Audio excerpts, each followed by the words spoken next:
Hello friends, welcome all of you to MSD की बातें।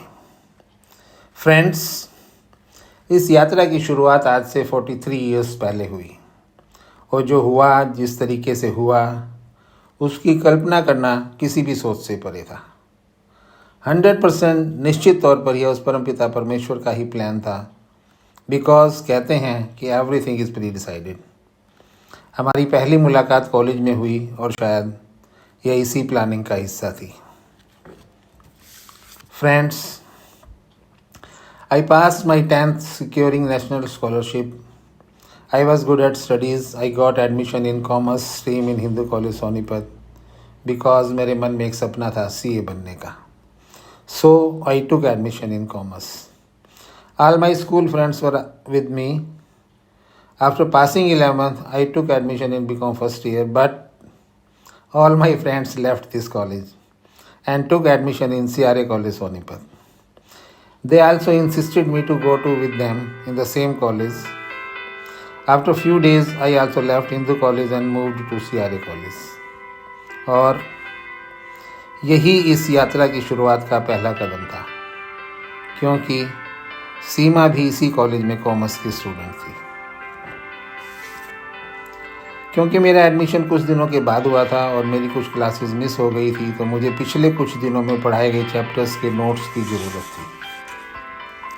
I asked my friends who can give me previous notes, और शायद उन्होंने मेरा मजाक बनाने की इंटेंशन से कह दिया कि तुम नोट्स सीमा से ले लो, वो बहुत इंटेलिजेंट है और उसने सब नोट्स प्रॉपर बनाए हुए हैं। और उनका यही मजाक मेरी ज़िंदगी का टर्निंग पॉइंट बन गया। सीमा कॉलेज से कुछ दूर रहती थी और साइकिल से कॉलेज आती जाती थी। आई वॉज सो शाई दैट मेरी हिम्मत ही नहीं थी कॉलेज में बात करने की। इसलिए मैं भी एक दिन साइकिल पर सीमा के पीछे गया यह देखने के लिए कि वो कहाँ रहती है। उनकी फैमिली उन दिनों गोकुल नगर में रहती थी।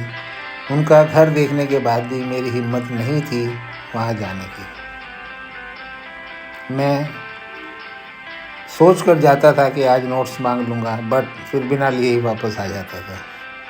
Friends, it took me at least 10 days कि फाइनली एक दिन मैं उनके घर चला गया और उनसे पिछले कुछ दिनों के नोट्स देने की रिक्वेस्ट की। इन दिनों में कॉलेज में एक और बात हो गई थी कि as I earlier said, I was good at studies, और मेरी हैबिट थी कि मैं नेक्स्ट डे के लेक्चर को घर से तैयारी करके जाता था और मेरे प्रोफेसर जो भी क्वेश्चंस पूछते थे अक्सर सबसे पहले मैं ही आंसर देता था, क्योंकि वो मेरा प्रिपेयर्ड होता था। मेरी पहचान क्लास में एक इंटेलिजेंट स्टूडेंट की बन गई थी और मेरी यही पहचान उस दिन काम आई जिस दिन मैं पहली बार सीमा के घर गया, क्योंकि इसी रूप में सीमा ने मेरा परिचय अपनी मदर से कराया कि मेरी क्लास में है और बहुत इंटेलिजेंट है। मुझे अंदर से बहुत डर लग रहा था कि पता नहीं उनकी मदर कैसे रिएक्ट करेंगी, but she was a very gentle lady. उनकी नेचर बहुत अच्छी थी। उन्होंने मुझसे अच्छे से बात की, मेरे और मेरी फैमिली के बारे में पूछा। मैं कुछ देर वहाँ रहा, नोट्स लिए, 2-3 दिन बाद वापस करने को कहा, थैंक्स कहा और चलने लगा। तब उनकी मदर ने कहा, बेटा आते रहना। और जब मैं वहाँ से वापस चला तो मेरा दिल बल्लियों उछल रहा था। ऐसा लग रहा था जैसे मैंने कोई बहुत बड़ा काम कर दिया हो, कोई तीर मार लिया हो।